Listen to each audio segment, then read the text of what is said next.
Hello guys, welcome back to my YouTube channel. कैसे हो आप सब? आई होप कि आप सब अच्छे होंगे और अपनी पढ़ाई भी कर रहे होंगे। तो चलिए आज हम लोग प्लांट किंगडम के बारे में देखते हैं। और हम लोगों ने लास्ट क्लास में एनिमल किंगडम को कंप्लीट किया था। उसमें जो भी इम्पोर्टेंट था वो सारे कंप्लीट किए थे, जो कि एग्ज़ाम के लिए बहुत ही ज़्यादा इम्पोर्टेंट था। तो आप लोग वो सब भी कर लेना। एनिमल किंगडम में जितने लेक्चर हमने लिए, पाँच छः लेक्चर होंगे, 5 to 6। तो आइए आज हम लोग प्लांट किंगडम के बारे में देखते हैं।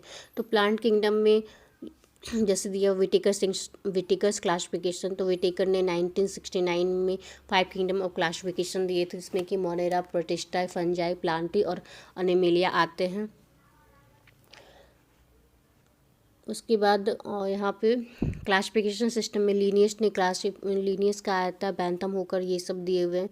तो लीनियस ने according to Linnaeus, the earliest system of classification used only gross superficial morphological characters such as habit, color, number, and shape of leaves. They were based mainly on vegetative characters or on the endosome structure. System given by Linnaeus, जो कि Linnaeus के द्वारा दिया गया था. So systems were artificial.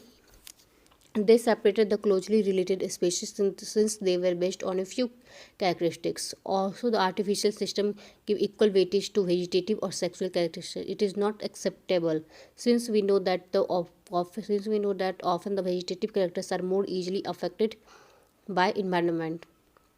तो Linnaeus ने जो क्लासिफिकेशन सिस्टम दिए थे उनके अकॉर्डिंग उन्होंने मॉर्फोलॉजिकल और वेजिटेटिव कैरेक्टर को दोनों के बेस्ट पे दिए थे। तो वेजिटेटिव कैरेक्टर और मॉर्फोलॉजिकल में जो होते हैं वो हैबिट, कलर, नंबर और शेप ऑफ लिप्स आते हैं। और जो वेजिटेटिव कैरेक्टर आता है उसमें एंडोसियम स्ट्रक्चर, ये सब। तो इन दोनों के बेस पे उन्होंने लीनियस ने क्लासीफाई किया है।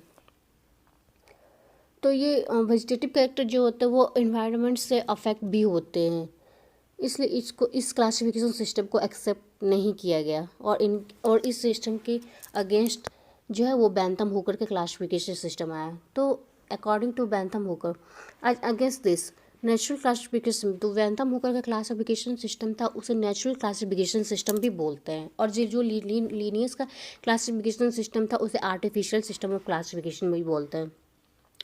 तो नेचुरल क्लासिफिकेशन सिस्टम जो कि बैंथम हुकर के द्वारा दिया गया था, तो इनके द्वारा जो कि which were based on natural affinities among the organism and consider not only the external features. ये सिर्फ एक्सटर्नल फीचर्स पे ही बेस्ड नहीं है, बट ऑल्सो इंटरनल फीचर्स। ये एक्सटर्नल के साथ साथ इंटरनल फीचर्स पे भी बेस्ड है, like ultra structure, anatomy, embryology, phytochemistry, ये सब के अकॉर्डिंग उन्होंने क्लासीफाई किया था। Such a classification for flowering plant was given by George Bentham and Joseph Dalton Hooker, इसलिए इसे बैंथम हुकर क्लासिफिकेशन भी बोला जाता है। जो बैंथम हुकर क्लासिफिकेशन था वो नेचुरल क्लासिफिकेशन सिस्टम पे बेस्ड था। इन्होंने एक्सटर्नल फीचर्स के साथ साथ इंटरनल फीचर्स को भी प्रायोरिटी दी, जिसमें कि ultra structure, anatomy, embryology and phytochemistry, ये सब के बेस पे इन्होंने क्लासीफाई किए थे। तो ये सब हम लोग देख लिया। अब आते हैं at present phylogenetic classification system based on the evolutionary relationship between the various organism are acceptable. तो जो फाइलोजेनेटिक क्लासिफिकेशन सिस्टम होता है वो इवोल्यूशनरी रिलेशनशिप पे बेस्ड होते हैं। और ये लाइन बहुत बहुत बहुत ही ज़्यादा इम्पॉर्टेंट है, क्योंकि ये लाइन नीट एग्जाम में बहुत बार पूछे गए हैं। एकदम सेम लाइन बाय लाइन उठा के डाल देते हैं कि फाइलोजेनेटिक क्लासिफिकेशन सिस्टम जो है वो किस पे बेस्ड है, तो वो इवोल्यूशनरी रिलेशनशिप पे बेस्ड होता है।